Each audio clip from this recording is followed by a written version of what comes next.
Hello and welcome to chapter 232 of the DC Alliance podcast, not up there on StreamYard. Uh, with me, as always, is Joe.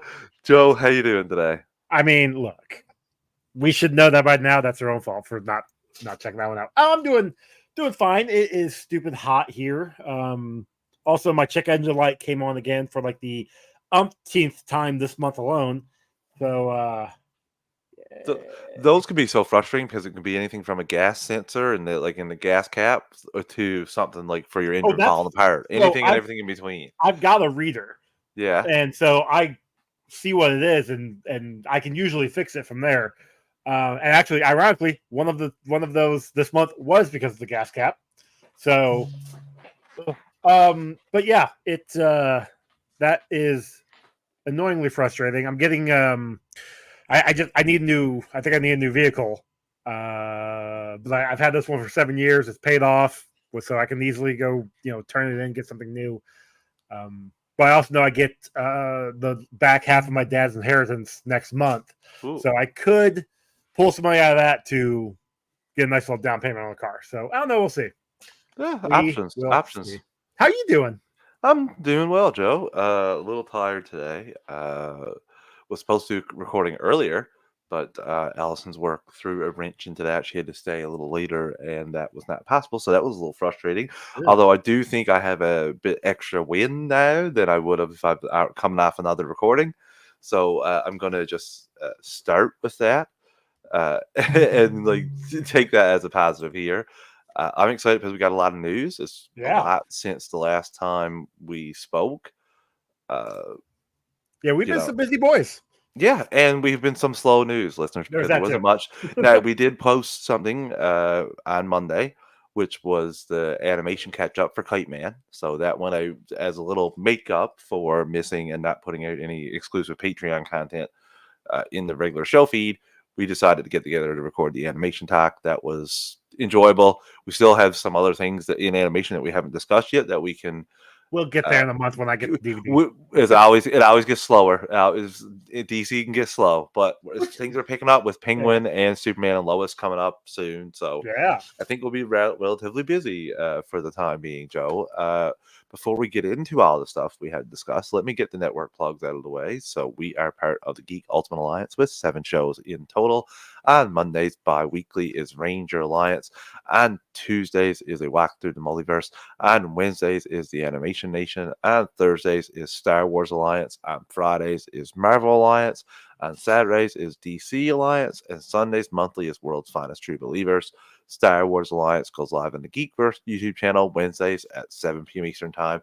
Marvel Alliance goes live Thursdays at 9-10 p.m. Eastern Time, and DC Alliance goes live Fridays at 7 p.m. Eastern Time. All 3 of those shows also have their own podcast feed. Search DC Alliance, Marvel Alliance, and Star Wars Alliance. If you just want DC content, Marvel content, or Star Wars content only, but if you want all 7 shows on the GUA Podcast Network, stay subscribed to the GUA on your podcast app of choice.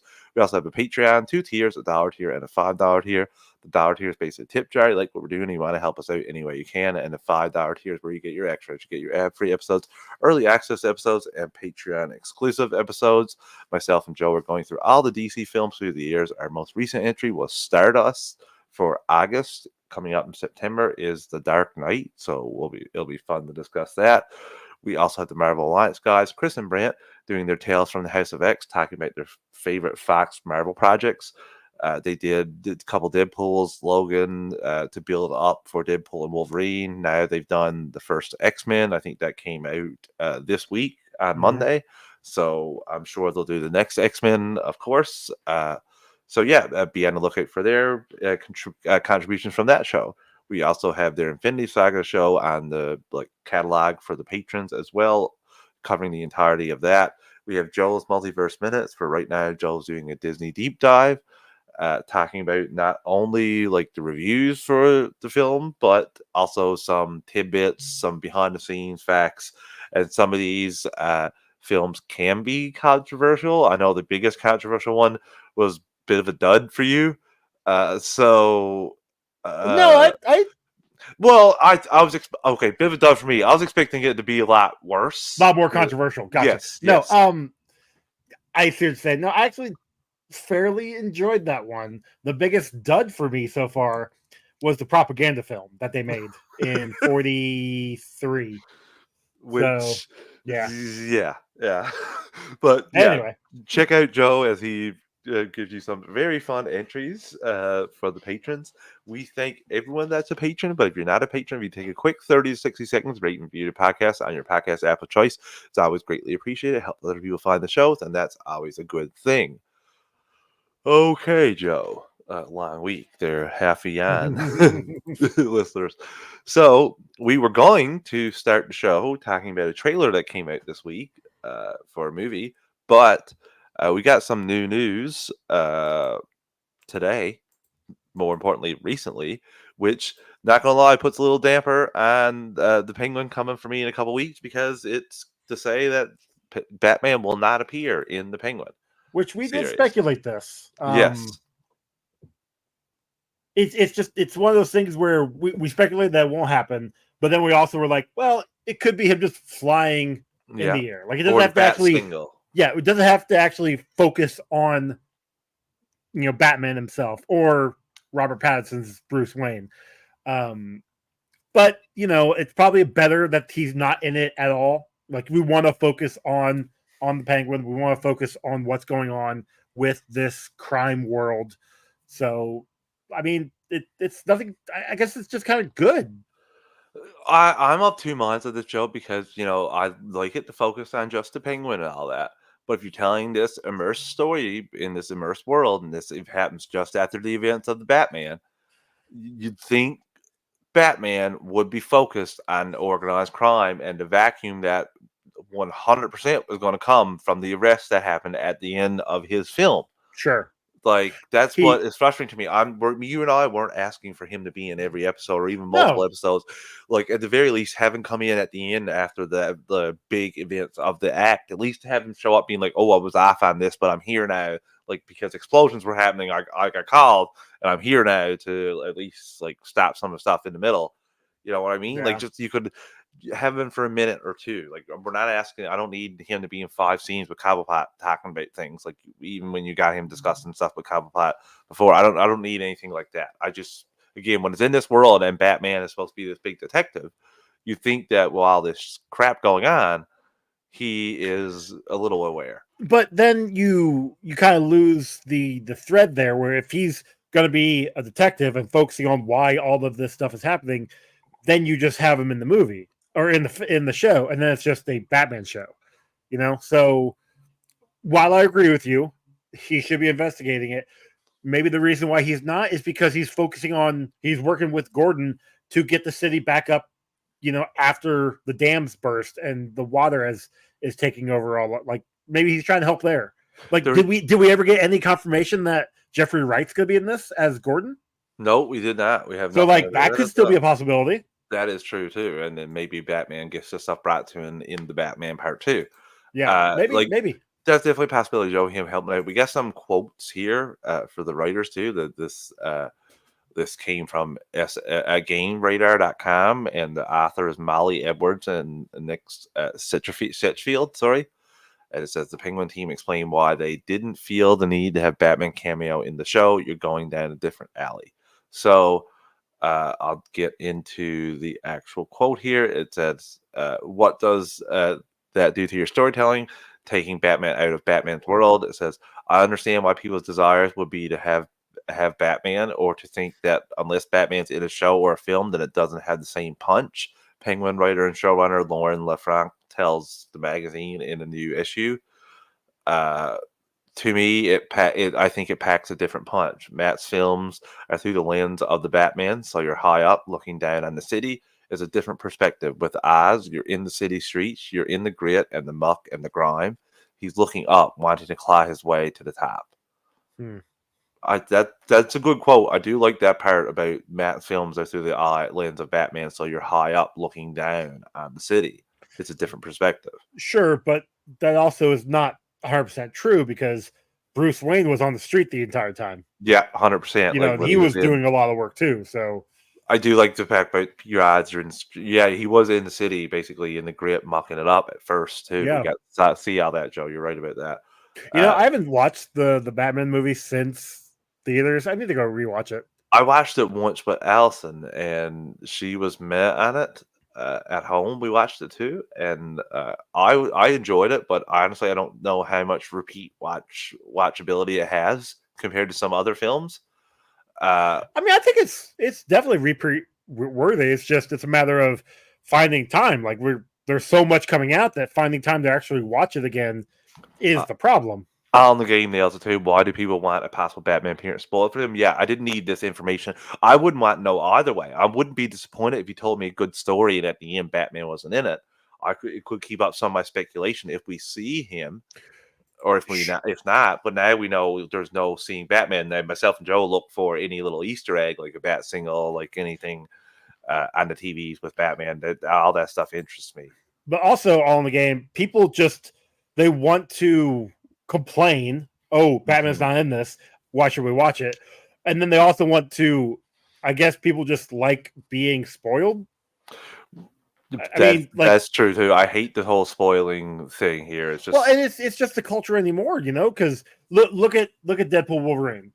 I mean, sure, some of the trailers kind of gave a lot of that away. They had to put some fake stuff out so that they could get by like this too. Exactly, and then some of those for me was a wonderful surprise. But just thinking back on it, there was a couple of those cameos that they named there that they like brought up months prior. It's just. I don't know. Click on the game says I just don't get the spoiler culture. Clicks is all it is. 100%. It's all clicks. Generate engagement for whatever random site they owned to get more ad revenue. That's such a sad excuse now, and it really makes like real journalism go out the door for sensational stuff in headlines. That's essentially what it is, and it's sad. We got a couple more quotes here, Joe. So it's a different experience, she continues. I think Gotham is an interesting enough city that it deserves to have more doors unlocked within it. And for us to walk through those and see what we think, I don't feel like it's missing something fundamentally, says the Batman director Matt Reeves, clearly feeling no pressure to flash the bat single. I feel like it's. I literally asked about to see the bat single. Oh my! I feel like it's an extension of what is fundamentally there. So we know this is the world of Batman. You're going down a different alley. So the specter of Batman is there. He says the specter of the Riddler is there. The specter of everything that happens in the last movie is there. It informs it, and it's exactly where we began. Okay, and it's not like they won't talk about that stuff. Obviously the trailer talks about the aftermath because it is the aftermath. So they're gonna bring up Batman being there. They're gonna bring up what Riddler did. Like it's the backdrop of the show. Have some of it him operating in the daytime now, and him even saying like, yeah, I never used to operate in the daytime, but with Batman here, like, got to take advantage of that. Anything like that, Joe. Like you and I were never asking like have Batman.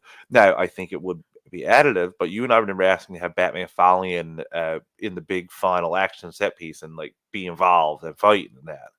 I mean, it would be cool. Kind of fun if like literally the last scene of the show is just Batman walking up to Penguin. Like that's it. I'd love it if the Penguin starts Iceberg Lounge, he goes open up the door to go in, and when he goes in, he turns around and Batman just runs out and punches him in the face and walks out. I know what you did. I can't prove it, but I know what you did. I understand Batman likes to beat up on poor people, but he's not gonna just go randomly beat up some boss of a bar. Anyway, so good stuff. Good stuff.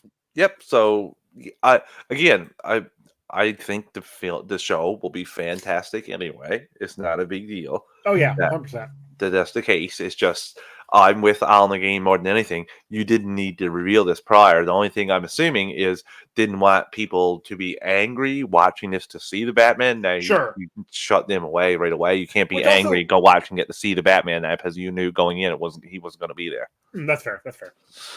All in game here says you expected it to lead into Batman 2 or expecting it to lead into Batman 2 or more standalone. I think I'm more of a mix. I think it's going to be a standalone, but it will have elements that they will pick up in the second Batman movie. On the game, I think that they said it would lead directly into the Batman Part 2. I could be wrong about that, Joe, because we've had a lot of information in the past year about stuff. So, also, I forget a lot of things. So, if this might have been on DC Alliance 212. I don't know. It's been that long, guys. So, but again, on the game, I want it to lead into the Batman Part 2, but only the very end. Like, I'd like for some of the wherever Penguin's standing is, I'd like for that to be whatever it is in Batman Part 2. I don't think if Penguin is Iceberg Alley and has a bit more henchmen and bigger part of it in the Batman Part 2, I don't think that'll confuse any audiences from him and the Batman if they didn't watch the Penguin. I don't think that would confuse anyone that he is running a certain part of this now. But ultimately, you want the Penguin show to be more of a help, more of a bonus to people who just watch the movies. Like while the show should be able to stand on its own, and you also want to reward your fans. You want to reward the ones who watch the first movie, watch the show, and then go into the second movie. Whereas normally in Hollywood is literally the exact opposite. Is no matter the people that watches everything, make sure you have a scene in where you explain stuff that happened in a TV show or in something prior. Like I call it the Marvel special in there whenever they do a TV show. Is let me show you the events that happened in the movie prior. It's good stuff to do. I'm not saying it's not good stuff to do. It's kind of mandatory anymore because there's, and Marvel's a perfect example. There's so much, and it's crossing movies and television. Yeah. So having a recap to show all the stuff that leads into this project makes sense. Will there be a recap in the Batman for this for the Penguin? Probably not. No. Will there be a recap of the Batman in the Penguin? Possibly. I could see it in the first scene. Like I could see before the show. I think it'd be more exposition, I think, than like scenes from the movie.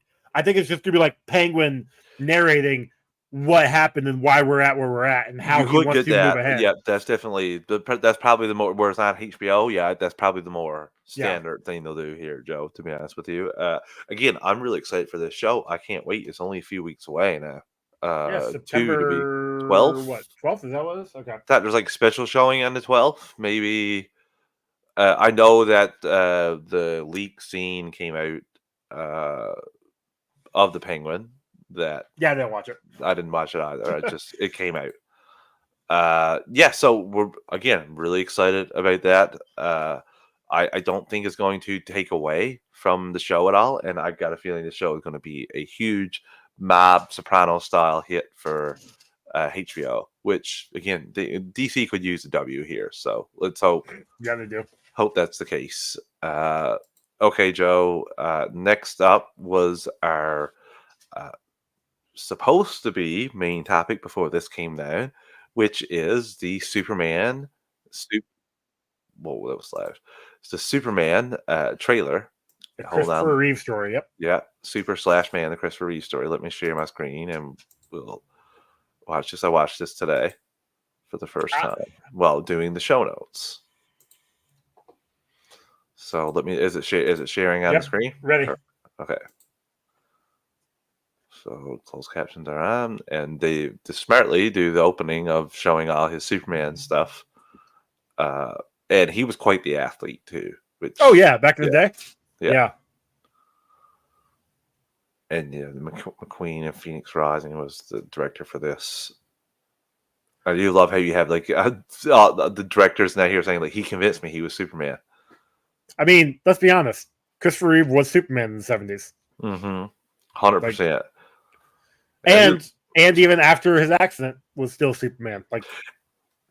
I got to take a half a second here because this is ridiculous. I saw a lot of stuff here a couple days ago about DC Studios putting its emblem on here and people saying why now.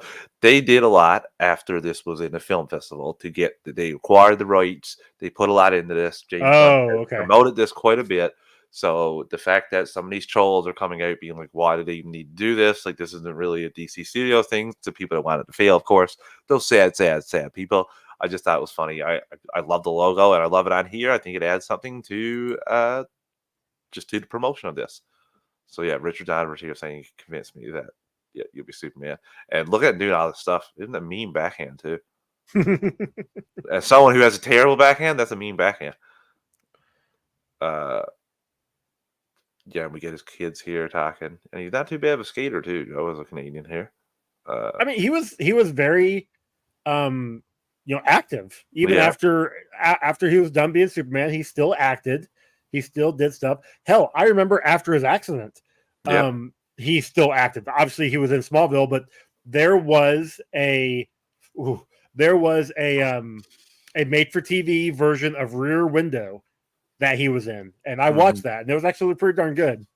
And the stuff here with his wife was like so heartbreaking too, where she came in like, no, I still love you. And he was like, I want to give up. It's quite sad. It's not all like Superman Horizons. There's a lot of like, there's gonna be some tears in this movie. Let's be honest. Yeah, definitely, Joe. And yeah, we see a lot of stuff here. We get some of his, some of the actors that work with him. He had a really close relationship with Robin Williams. So yeah, this is going to be a good film. I think that it's nice. It's been a little while since anything featured Christopher Reeve, and he did a lot for a lot of people in the same situation as him. Yeah. So yeah, it's nice to see him get featured here. Yeah, I can't even. He even mentions here. He says like when I left, like I was like, man, I can't like. I'm so glad that's not me. He's like, I used to remember that thought afterwards. So yeah, this is again, it's pretty emotional here for people in the crowds and out of every place he's speaking. So yeah, it's they're even saying like people are literally walking now because of him. So, and I'm assuming all the research his foundation. Oh yeah, 100%, man. Like he never stopped being Superman. Like, no, even after everything, he just even more after. It was amazing. Like he was an inspiration for millions of people. Yeah, and even though he's still passed, everything he's did is still leaving its mark today. Yeah, like I said, people suffering through paralysis and everything that he's again his foundation. It's going to be a good story. Going to be a good story, Joe. And I got a little bit of information here about the fandom event or Fathom event. Sorry. Yeah, All in the Game says first Superman movie still holds up incredibly well for him. Yeah, it's still a solid movie. On the game, the more frustrating thing about the second one was the comedy they tried to insert, where the first one was such heart. It's like that's why you watch the Donner cut and not the other one. Agreed. So yeah, there's going to be 2 events. Unfortunately for me, it's not showing up near me on either of these dates. I'm not shocked living on this island and only having one theater. But yeah, this is going to be an event. I think Joe's going to. So it's on the 21st and 25th. I'm going to try to go to one of them, obviously, but I know I've got stuff going on both those days. So it's going to be trying to work around that. I hope you can see it. Yeah, I'm going to try to see it. Yeah, so this, again, that's great. So before we go any further, let's take our first ad break of the evening. Listeners, we're an ad-supported network. We don't pick the ads or the volume. I'm going to give you a quick 3 count to adjust your volume, and we'll be right back in 3, 2, 1. And we're back. Okay, Joe. Next up is something I want to discuss with you, which was another thing that would have been a big news topic for us today, might have led the show, which was there's going to be a Batman game, a game on Batman based in the Batman world, like about that Batman. I mean, nope, sorry, this rumor didn't even last 24 hours. I'm glad, though, because it would have been featured on the news today, and James Gunn would have debunked it tomorrow. But no, he chose to debunk it today and say, nope, that is not happening at all. I'm glad he debunked it earlier and not after we had done recording. Yep, same. But I'm also like, why not though? Like that maybe after the success of Penguin and maybe after the success of Batman Part 2, they might do something like that. But seems like if you got enough room in your world to expand for a TV show about the Penguin, you might have enough room in your world to do a video game. Well, and I think you hit the mark there. I think he wants to see what the show does and what the second movie does. because he had said, and I mean, obviously it was for the DCU, that animation, television, movies, and games are all going to be included and all mean something. They're all going to be part of the DCU. That's not to say that the Elseworld stuff isn't going to happen either. Like, obviously, show and movie mean something. They're in the same universe. A game in this universe would be amazing. However, do you want to introduce 4 different villains in a game that have not been introduced in the show or movie yet? You know, like, do one of the reasons why Arkham Asylum games work is because you're coming into those games already knowing who those characters were and their characters. Those things were already part of, like, it's not an established universe. You're going into that brand new universe. These characters, you know who these characters are, so you can use numerous amount of characters. Whereas this one, so far, all you have is Riddler and the Penguin and maybe the Joker. So you're not going to, well, I mean, Joker was in the movie, but whatever. You're not going to use those 3 as your antagonist of a video game right now. You're going to want more. You're going to want different ones. Yeah, and again, I don't know why you wouldn't do this anyway. Why would you put it more than one? Like, you don't need to just limit yourself. You can put it DCU games too. Having a game out of the Batman, you can make it like one of those Telltale games, even. Yeah. Like, you don't have to make it the way, like, you know what I mean? Like, you can just have it there. Like, again, I just think it would add to the world if you can do the Penguin. I also want to see a Catwoman show.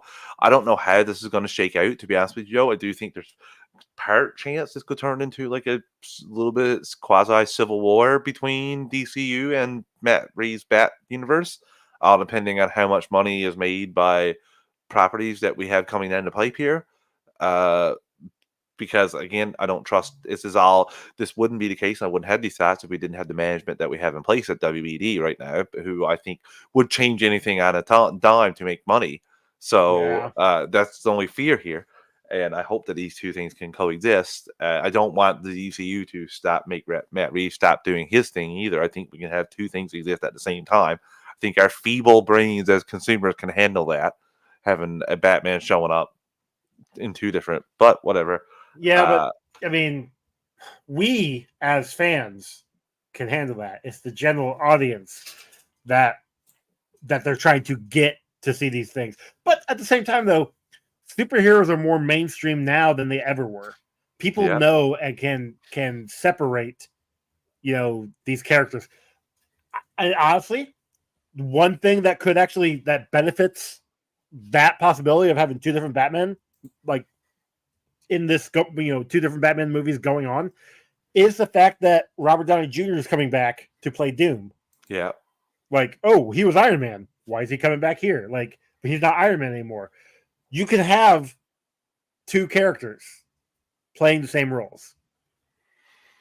It's a possibility. It's just people are fine with this. It's just the heads. It's like you said. It's the people running the studios that are like, oh, we can't do that. Yeah, even though we're in the multiverse, we can't do that. And they'll say that stuff, Joe, and then they'll go and they'll schedule their movie 2 weeks after a giant hit, and 2 weeks after their movie scheduled is another movie that's going to be a giant hit. And then they'll be like, why wasn't my movie successful? And that'll move us into the next topic that I want to discuss, which is a fact or fiction that our friend Brent had at Marvel Alliance yesterday, actually, where he said that Superman 2025 will move its date. So he said that it's going to move. It's just, and I have the. You gotta get some context here. Okay, so the context is Jurassic World got announced. It's coming out the beginning of July 2025. Superman is still July 11th or something, 2025? Superman Jurassic World Rebirth is July 2nd, 2025. An untitled Disney film is put there for the same time. I don't know if that's the case. Then we have Matt and Trey Parker's musical for July 4th, and untitled Angel Studio film. And then July 11th is Superman. Okay. And then July 18th is I Know What You Did Last Summer, the remake, and Naked Gun. Remaking that? Yeah, and I knew they were remaking Nick and Gun. I didn't know they were remaking I Know What You Did Last Summer. And then July 25th is the Fantastic Four First Steps, and August 1st is Bad Guys 2, Beneath the Storm, an untitled Warner Brothers event film, whatever that is. So yeah, I mean, I understand for us as viewers, having all these properties in 1 month is great. We get to go to the movies a lot. Mm-hmm. But I also understand that it's bad for these companies, especially since those are 3 different companies fighting for, number 1 slot. Jurassic World's going to move. Like, that's not going to stay. I'm not sure about Jurassic World. It should move, Joe, because Superman is 2 weeks away from it. It should move. And 1 week. It's 1 week away. 1 week away. So it definitely should move. I want to say it. I find it funny. From Brent that the one film that's done filming is the one that's going to move over one that's in the desert filming right now, where we're getting set peaks of a giant rock head, and that's going to be done filming and all VFX done, and that, you know what I mean. So I do think there is a possibility that Fantastic Four changes, just because you might have to do some reshoots. Pick up, hell, they reshot the whole like a half of the Captain America movie that's coming up. They shelved the entire Daredevil show and restarted it again. So I mean, like, throwing it out there that Superman's going to move when it's already in the can is a little. The possibility of Fantastic Four moving, I mean, if it does move, it'd be better. Sure, yes, that would work.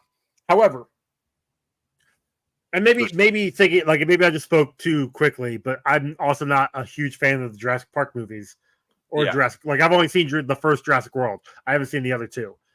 But that's also opening. If it's coming out the second, that's getting that July 4th weekend. That's getting a 5-day weekend. Yeah. Or a 5-day week. I can't, because I don't know. That is what it is. Yeah, that's what's getting that big. That'd be a Thursday. Yeah. So, like, it's trying to get the most for its dollar. So maybe Jurassic World won't move, but because it has that extra time, it will do better. But then Superman's coming in and it should, knock on wood, destroy it. Yeah. Should. Like, I don't, but yeah, I agree. Superman's not moving. Fantastic Four moving would be maybe the smarter play, but I just don't know if they'll have it finished in time. It's 11 months away. I mean, less than 11. They're still filming. Did they also say that they're not doing a ton of? I mean, yeah, you're going to have a bunch of special effects because of one guy's literally on fire. Yeah, I know, and one person is stretching, but we've seen the pictures of the thing. Like, I don't know. On the game, this is another thing that's frustrating to me too, is the layout of these sometimes. Like, it's almost like they're like, okay, let me burn some money here because we're putting it in this terrible spot. There's nothing. If there was no Fantastic Four, Superman would be number 1, 2, potentially 3 weeks in a row. There is a Disney film called The Bad Guys 2 that may take it. But it's not a Disney film, that's DreamWorks. Universal, yeah, but it's the kids. I meant to say kids. I said Disney. Just that's what I'm associating kids now, unfortunately. And there's nothing else here really I see that would take down Superman in August.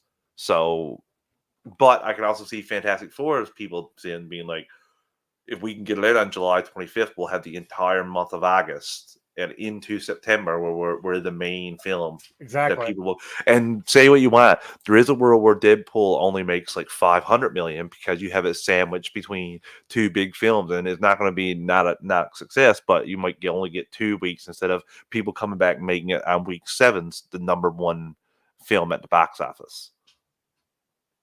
Is it Deadpool? Deadpool and Wolverine. Like if it would imagine was sandwiched between 2 big films.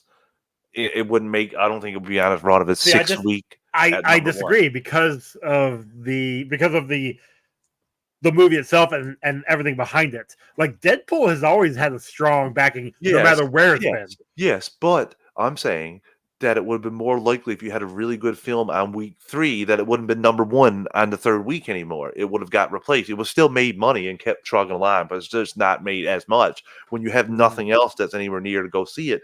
that's the same thing that basically it's the Wonder Woman effect from a few summers ago. The first Wonder Woman film, there was nothing out for a month and a half that was anything near quality of that Wonder Woman film, and that's how it made so much money, was over repeated viewings over the summer.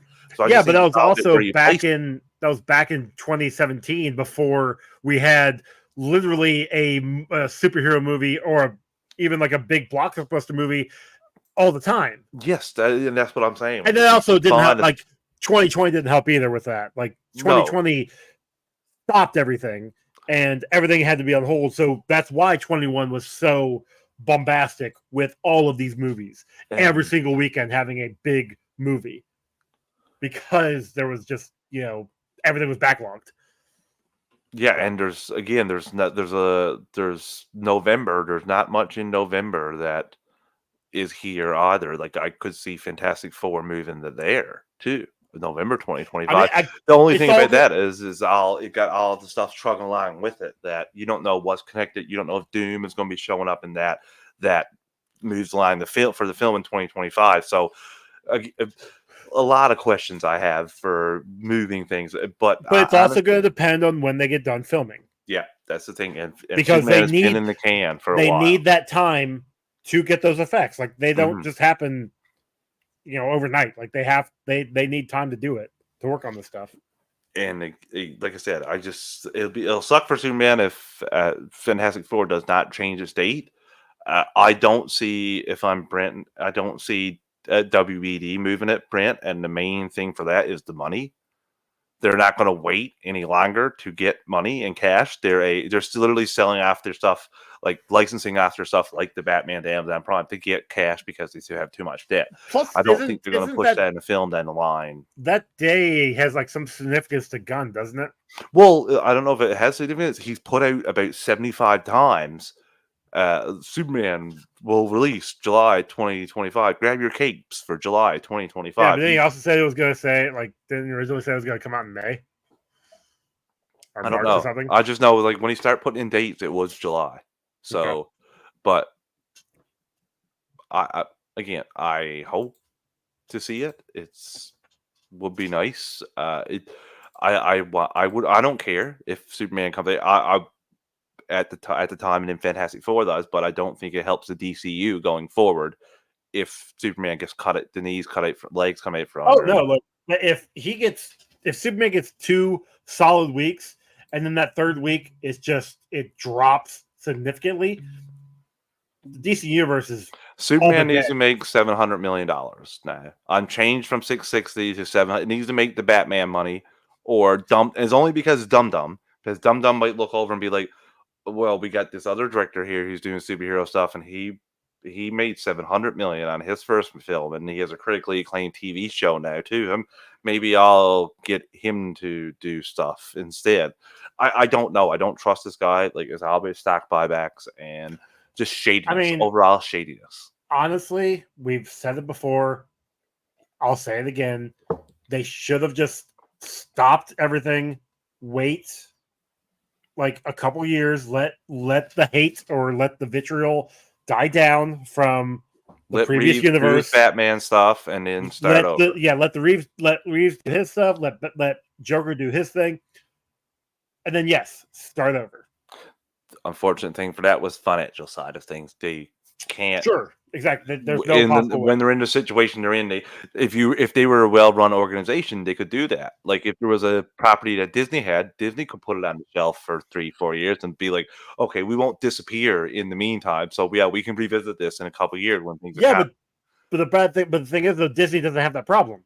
No, they're a well-oiled machine right now. Yes. Everything's firing on all cylinders. They're as much as problems as they have had. Like, they are still putting out everything, and everything's going, like, smoothly for them.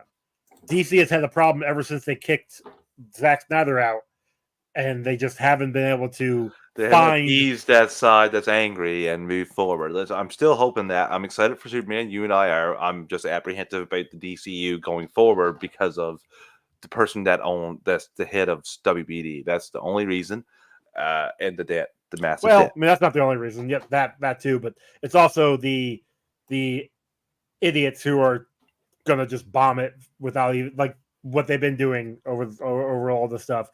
just firebombing it because they can.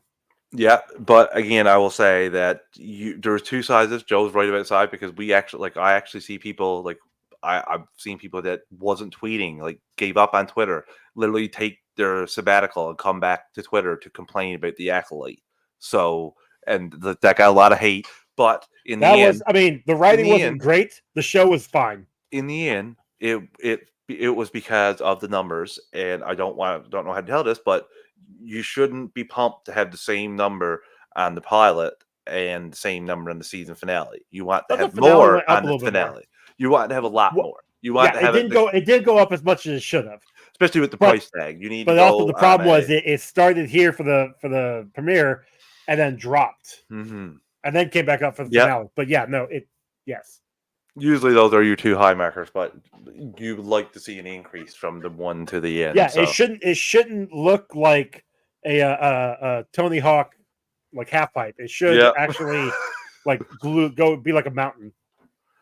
I have not watched any of the cuts. Oh, I did. Game. And if you go over to a walk through the multiverse, you can hear myself and Chris talk about it all in the game.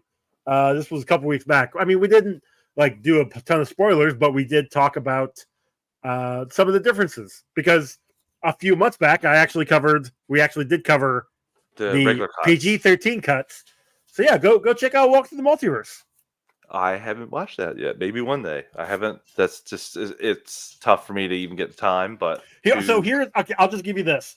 It's 6.5 hours total for both movies. Oh my God. It's a commitment. Both Chris and I, it took us 4 sit downs to watch it all. We had to stop. It's a beautiful movie. We both liked it more than the original, and we're definitely probably not ever gonna watch the original ever again. Yeah, probably. I said original P13 cut, but it's 6.5 hours, so it's not it's 3.5 and then 3. So it's long. Yes, on the game. On the game, that was my face when he was telling me that time. I was like, don't get me wrong, it's worth it. But here's the thing though. I haven't watched the original one, so I might just watch the director's cut whenever I do, and I'll be perfect. But here's the funny thing. Yes, I say it's 6.5 hours, and it is long. If you remember when Avengers Endgame came out, and they said that movie had they had enough material to make it 6 hours, and people were all like, "Oh, I'd watch that. It'd be great." Yeah, you would watch it. You're not going to watch it in one go. There's no way you're ever watching a 6-hour movie in one go. No, and you can't go to theater for that as well, Joe. That's not a. Unless you have intermission. Need 3 intermissions, or you just be running out anyway. Yeah. It's so much stuff out there to watch right now, but there is. I'm actually in the middle of watching Terminator 0 right now. Yeah. That's I plan to watch that over the weekend. Hopefully they're 30-minute episodes, so yeah, there's only 8 of them. So yeah, I'll look for a future episode of Walk Through the Multiverse. Ooh. So, what else do we have here today? Oh yeah, sorry, we're doing a show, aren't we? Yeah. So, where are we at?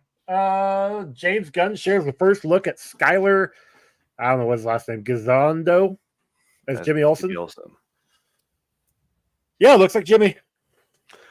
I'm gonna be completely honest, and this might be a not great take. I don't care. I don't care about Jimmy Olsen. I never cared for Jimmy Olsen. I didn't care in Superman the Animated Series. I thought he was just a meh thing that always ended up Superman having to save in that.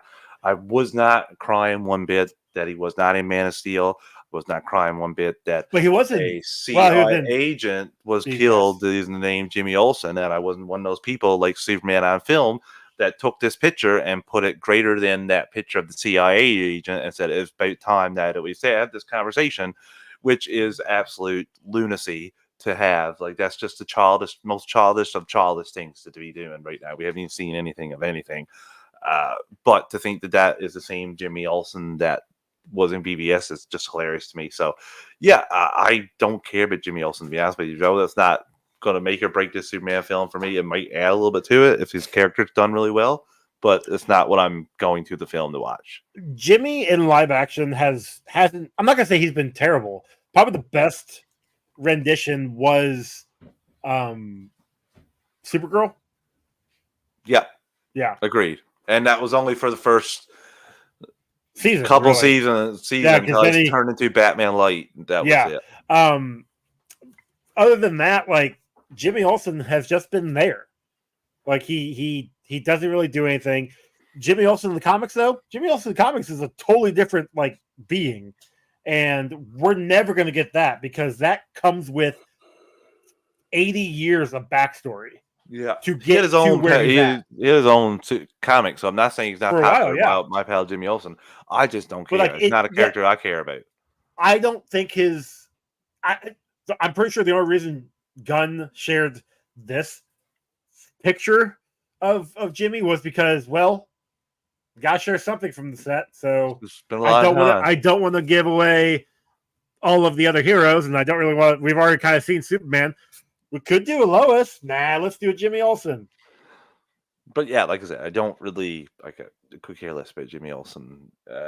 Again, I'm willing to admit when we review the film that I was wrong. Be like, Jimmy was added so much to this film. I'll say it immediately. But again, I just not why I'm here. Yeah, exactly. Like, I'm sure he'll be fine. I'm sure he'll be a really good supporting character. Agreed. We have a few character posters for Joker Folie à Deux, or Joker 2, as I like to call it, and a magazine cover. First there. I should look at these. Oh yeah, I did see these. These Phoenix are cool. and Gaga. Yeah, I do like these, and the magazine cover I like as well. I think I do love how she's smoking the cigarette this time instead of him. And yeah, I think this is going to be the next hit for DC. I do think this is going to do gangbusters. I'm looking forward to it. I want to know. I didn't do that. Sorry, October 2024 box office. Oh, what's all around it? Yeah, I'm just curious. I can't. Yeah, what do we got? Box office.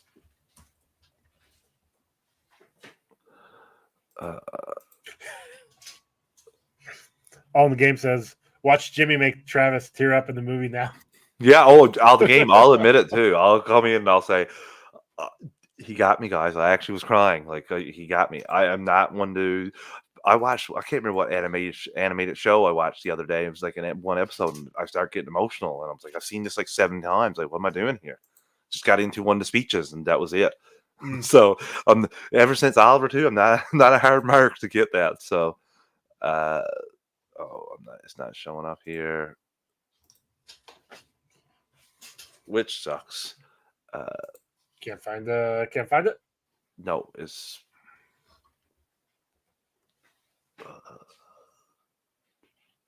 October 2024. The numbers.com is what I'm trying here. Ooh, Smile. Ooh, well, okay, so we've got Venom coming out. We've got Smile 2. Okay. I got Terrifier 3. I'm really looking forward to Terrifier 3. Not gonna lie. Let's see. It has a lot of open spot. It's not loading up for me, unfortunately, but it's having a lot of. There isn't anything there that I can think of just off the top of my head. So, yeah, it's going to be great. Joker, Whitebird, Blink, Monster Summer.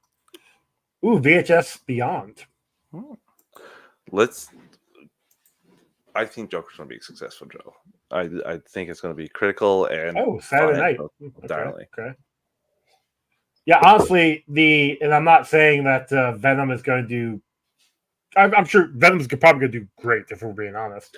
Insane on the game. Insane that Disney is with Inside Out 2 and D&W has grossed almost $2.9 billion. Just. Yeah, looking at it, there's not a lot in October, so Joker's going to do just fine. Yeah. Because it's coming out at the beginning of October, and Venom: The Last Dance is coming out at the end. So it's gonna clean up in October. It's going to have the month. Yeah. So, Joe, let's take our final ad break of the evening. Listeners, we're an ad-supported network. We don't pick the ad to the volume. I'm going to give you a quick 3 count to adjust your volume, and we'll be right back in 3, 2, 1. And we're back. Okay, Joe, I want to take a break before we talk about this next thing, which is what we were saying a long time ago. Yeah, Chase Iron Eyes has apologized to Ezra Miller for falsely claiming Miller groomed his daughter, Dakota. So, yeah, like what we said way back when those sensational articles were out, first of all, they were going out with the pictures that made you want to click and hate on Ezra if you're part of that part of the world or part of thinking. And there wasn't much cooperation. It was all like this person's account or people say there was not much anything. And yeah, half of this stuff was not true. So a lot of it was made up by Stalker of Ezra Miller. And that's who got the father here. He put out an Instagram post basically saying, no, damage has been done, obviously. Yeah. In terms of the Flash and not being able to promote the Flash and that a whole nonsense that came from that. I just hope that he can bounce back and like get his career back on track post the Flash. I mean, probably it'll be a while before it does any AAA movies. Yeah, 100%. But you might be able to get him back into the DCU sometime if your DCU Flash goes to a different Earth kind of deal. But yeah, because they're doing hold on. I have here. There's a reason I support. Okay, so it's about his new organization, charity organization, 100 in the Hand. It was Dakota's organization apparently. Now he's promoting it, so it's a charity. It's a charity organization. So apparently now that's why he's saying it, because Ezra was there helping her with the organization, so he wanted to post it. So yeah, he posted on his the father posted it. I guess trying to get back on the good side of the daughter. F off, dude. But anyway. Again, you're pretty easy to believe this, even though your daughter was telling you that wasn't the case. I mean, to me, it sounds like the guy just wanted his own 15 minutes of fame. Mm-hmm. And all those people I've seen freaking out on Twitter that are people that, like, I know I've never seen anybody share this story saying, wow, I guess I was wrong. I shouldn't have went so hard against Ezra Miller. Until I had all the facts. Didn't see a lot of that, so it's more like, how come this person got it their movie? Like, it's not fair. This actor I have, like, that I'm a fan of, I want them to get their movie. It's not fair. I'm like, okay, yeah. That's not how the business works. No, that's not. And yeah, it's sad, but we move on now, Joe. Yep. I'm sure he has. The Penguin runtime for the first four episodes, hour and 7 minutes for the episode After Hours. Inside Man is 56 minutes. Bliss is 59 minutes. And Santa Annie is 58 minutes. And I just want to say, in your face, Disney Plus, Marvel shows, and your crappy runtimes, because they frustrate me a lot of the times. So you go like 42 minutes, 38 minutes, 32 minutes, 31 minutes. You're like, just have them all relatively close to the same amount, please. You're forgetting that it's 9 minutes worth of credits too. Yeah, so I'm sure there'll be 9 minutes worth of credits on these. So, but you won't have to sit through them, Joe, because it's HBO. You can sit through the last one of the last episode. You have to sit through the Marvel ones either. Sometimes you get stuff in. You get the initial cast, and then you get you might get a scene credit or something. I know there's a couple episodes in a couple of these shows where you got stuff in like episode 3 and episode 4. Yeah, there's like a mid-credit scene after the cast rolls go through, and then the rest of the credits. But you don't know there could be something after that. Oh, for crying out loud! Stop it! Just blame Marvel. They've conditioned me to think this way now. So this was going to headline the show 2 weeks ago. DC Creature Commandos cast breakdown. So this came out of SDCC, and yeah, there's not a lot to some of these. Not a lot that we didn't know. Some of these are just straight comic stuff, like Rick Flags, for example. It says here, like, Flag Senior is the leader of Task Force M, like the Creature Commandos. Flag is also the father of deceased Rick Flag, former leader of Task Force X, aka the Suicide Squad. Although he's assigned to lead the Creature Commandos by Amanda Waller, how the relationship came to be is unknown. In the comics, Flag was a World War II fighter pilot who led a team called Suicide Squadron Following the war, he was assigned to the first iteration of Task Force X. The flag was created by John Ostrander and Luke McDonald, and first debuted in Secret Origins 14. Yep. I didn't know. And like I said, there's a lot of these here, and none of them are things that we didn't already know, really. It's Sean Gunn's voicing G.I. Robot and Weasel. I wanted to learn a little bit about Dr. Phosphorus. There he is. So it says Dr. Phosphorus, aka Dr. Alexander Satyrus, voiced by Alan Tudyk, like you said, is a member of the Commandos who is depicted as a bright green radioactive skeleton. Phosphorus gained his abilities in the comics following a nuclear power plant malfunction off the shore of Gotham City. The accident left him with transparent radioactive skin that glows. He was a recurring foe for Batman. Phosphorus was created by Steve Englehart and Walt Simonson, sorry. Oh. And debuted in Detective Comics 469 in 1977. Okay, let's hope for a bit more than that. So, yeah, these are nice to check out. They were done by Nexus Point News. Joe, is there any character that you're most excited to see here? Not really. Like they're all pretty cool. I mean, really, I would love to see when they come into live action. Yeah, because seeing David Harbour as Frankenstein, I think it's gonna be kind of awesome. But other than that, no, they're all kind of cool. John Economist is one that I'm interested in seeing, just because, like, will he have the knowledge of the stuff from Peacemaker? Will he not? Is this a different Earth but a different Economist, or is he one of the people that came like with Peacemaker season 2? I don't know. Well, you asked that about Waller as well. Yeah, that's true. That's true as well. So I don't know how this is going to go, but I'm excited to finally get a look at this show when we do see this in December. Yep. Okay, Joe. Next up, it's the DCU Argus logo that came out a few days ago as well. I thought that looked pretty cool. And it all depends on the Waller show. Like, I don't know anymore with Peacemaker and like the end of that, and with the DCU is the same parameters of Amanda Waller like found out in the real world and she has to operate behind the shadows thing. Yeah, still a thing, or is it completely on new ground now? No idea. Questions we'll figure out when the show comes out. Yeah. When the show comes, well, maybe not even the show comes out. When more shows come out, and not just Creature Commandos, but other things. I'm sure we'll figure out with Peacemaker and Waller. We could even find it with Creature Commandos, because maybe it might be the same Amanda, and she might have referenced things.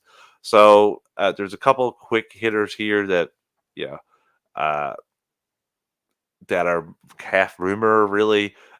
According to World of Free, Darren Aronofsky actually spoke to James Gunn about embarking on a Plastic Man venture.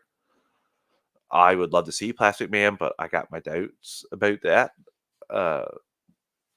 Because there hasn't been many directors that Gunn's kind of said he wanted to get that we've seen. A lot of these there's not a lot of, besides Swamp Thing, there's not a lot of big time directors lined up to take on some of these films. Sure, I don't know. We also have Akiva Goldsmith confirming that the Shoemaster cut of Batman Forever exists, and WB almost released it, but when the regime changed again, they decided against it. A little sad. I would love to see that film, but I don't know if we'll ever see that now. So, Joe, there's a couple new looks at the Penguin too. That's coming out in a couple weeks. Not so new looks anymore. They're a couple weeks old. But the fun thing that I want to discuss was Zoe Kravitz teases a return as Catwoman in the Batman sequel.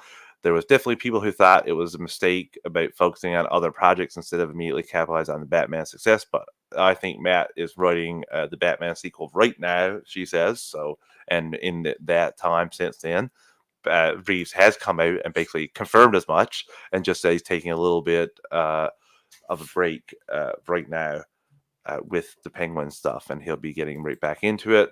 I just can't wait to hear more about the Batman. It's going to be at least till 2026 until we see it, if it hasn't started filming yet. Yes, he's still linked to it. There was an article that popped up. It was in our group chat, but I don't remember exactly what it was. But he's still attached to this, and he's still attached to Star Wars. He's supposed to go work on one of them after his project that he's doing right now. Yeah, he's got something going on right now, and then I think he's going to... I didn't think he specified one or two. He did see. He said one of those two. I'm not sure which one. Yeah. Okay. I will say that we're not sure which one because they did push Swamp Thing to the end of Chapter 1 when he was explaining his stuff. Oh, gotcha. But who knows, Joe? Who knows with how Star Wars is going over there? According to Daniel RPK, Supergirl One of Tomorrow will begin filming in UK in January 2025. I am excited for that. I hope that gets filmed before we see Superman because, I don't want the success of Superman to make or break another film going into production. So I hope that this is already finished by the time Superman starts. We're also talking about WB, which has already scrapped 2 films. One that was actually fully complete, and the other one that just needed the effects done and just shelved it. So also wouldn't release a film that when you pay $70 million was much better than a 2-hour version that existed before it. But what do we know? And the final thing here, do you expect DC to have a presence at New York City Comic-Con, Joe? James Gunn said, use the thinking emoji when someone asked, hey, James, is DC Studios going to be at New York City Comic-Con this October? Well, now that they're done filming... Maybe we can get a trailer? Maybe. Or maybe we can get a panel. I know it's impossible for people to come up and do a panel while they're filming stuff. Like, it's not like Fantastic Four people did that or anything. But...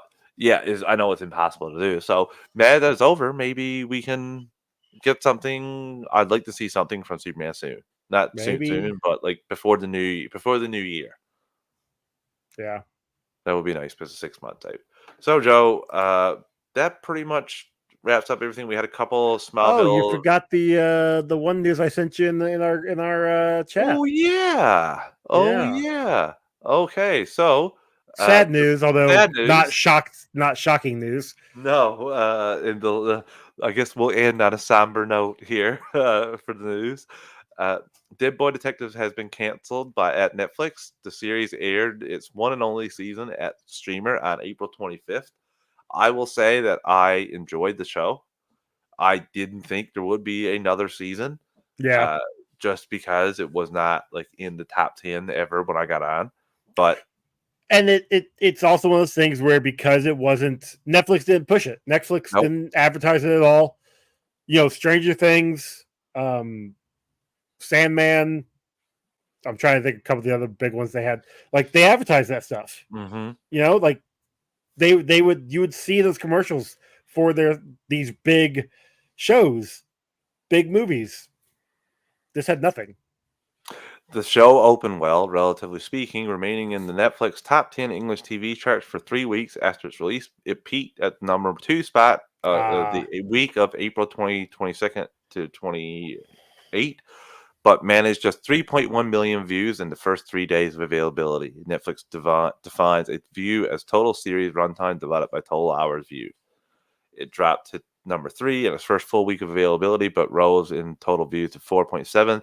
Then dropped to just 1.8 million views for week 3 before falling at the top 10 in the charts. So that we knew that was going to happen when we've seen that. But again, like Joe said, it's sad to see. Yeah, because it was a good show. Now I'm not going to be one of those people that were on these tweets immediately being like, "Oh, Netflix canceling another LGBT show." It's no, they canceled it because of numbers. That's not the reason why. No, I get it. Yeah. Oh, they've canceled a lot of LGBTQ shows. Those have been getting canceled because people aren't watching them. Mm-hmm. That's what it is. Yeah. Now you could try. Warrior Nun is the example I like to go back to because it has some gay characters in that show, and Netflix did cancel it, but the fans rallied and they were able to get a couple movies that are going to be being made to save, that's them saving it. So we're getting a continuation of that series, they should do that with Dead Boy Detectives if they really want it. And the bigots aren't the reason this show is again, they might take people didn't watch it as a win. They might take this as a win, but they're irrational people anyway, and their thoughts to care about that it doesn't matter to me. That's not what was happening here. Like Joe said, it's just it didn't get the views. Yeah, the thing is, like, the bigots, I didn't see a lot of people dogging this show. People just didn't watch it. I didn't see people hating. I just saw nothing. Yeah, exactly. like when it came out, people were like, "Oh, this is a great show. This is exciting." They enjoyed it, and then, like you said, after 2 weeks, no one was talking about it. Yeah, and that's a big thing. That's a tell-all sign. So, Joe, the last thing that we have here, we missed a couple Smallville retro recaps, but those were good ones to miss, to be honest with you. Yeah, Thurston Exposed. Well, Exposed. I like that one. I knew you would. I knew you would. That was one of the few that I remembered. I wonder why. Rewind, you mean? But the one that I want to talk about is Splinter, which was my favorite of the three easily. And this introduces a new kryptonite into the fold that makes Clark go super paranoid. Yeah, and essentially gives Brainiac a chance to shine. Yeah, this is another one that I do remember, especially because I don't rewatching it. I forgot. You got more than 2 reasons why you remember this one. There's 2 reasons why you remember the last episode. That's not the point. Anyway, yeah. So this one, it was just cool. Like it Clark being uber paranoid, and I remember it specifically, especially whenever you started seeing these characters talk bad about Clark. I'm like, oh yeah, and I knew Clark was right there. Yeah, every time. And say you might have seen his dad. You sold me out for this amount of money. Oh my god! And it's just a bunch of papers. Yeah, just see him go down that paranoid trail, and then to see Brainiac be the one to save him, basically engineering this whole thing to get closer, is just a bravo. What I liked about this whole episode too was there wasn't a B and C story plot. Everybody was in on the A plot of Clark being crazy. And how it affected them. Now you had the B plot was Clark Lex and Lana in the show. Yeah, but even that stuff had like Lana seeing Clark and then talking to Lex about it. So it was like a whole.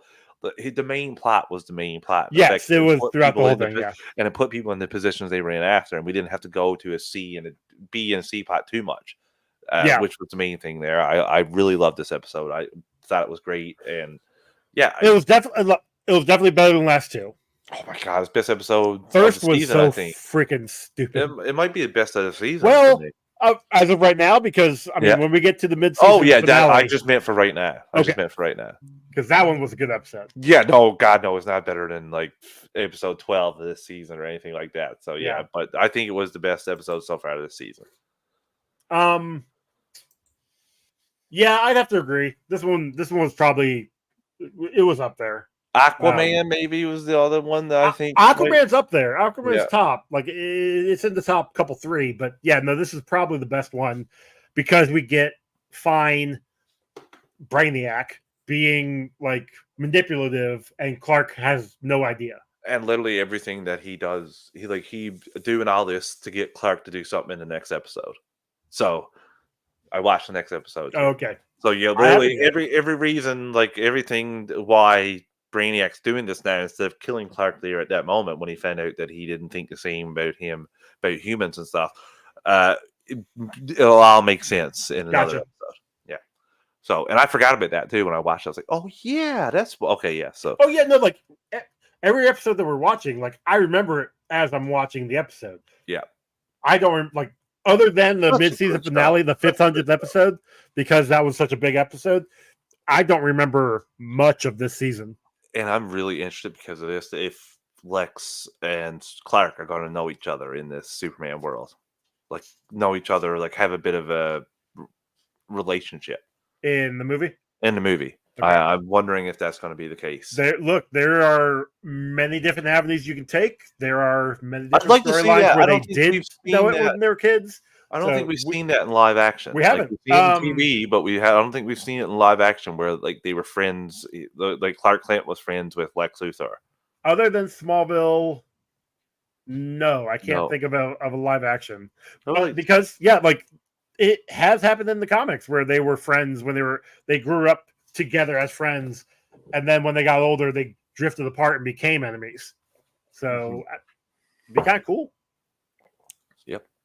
So, Joe, that wraps up this week. A lot of stuff to talk about. Yeah, and we're marching towards the Batman. Well, the Batman. Sorry, we're marching towards Penguin and Superman and Lois. Which Superman and Lois 2-hour premiere. Yeah, I think it's Monday, the first week of October. So okay. Maybe if the Penguin's still be going at that time. It's 8 episodes, right? Yeah. So maybe we'll have to do something special for that Superman and Lois episode because it's gonna be hard to talk about a 2-hour Superman and Lois start and Penguin episode in the same thing. It'll be quite a jam-packed episode. So we'll see. We'll judge that when we get to it. Joe, it's been a blast. It's not been a week, as like I said, we recorded something Monday, but again, it's nice to get back after a couple of weeks off of being live. Yeah. Thank you to Alan the Game and Iggy in the chat. Thank you to everyone that watched. Joe, I will see you next week. Have a good one. See you guys. See you, everyone.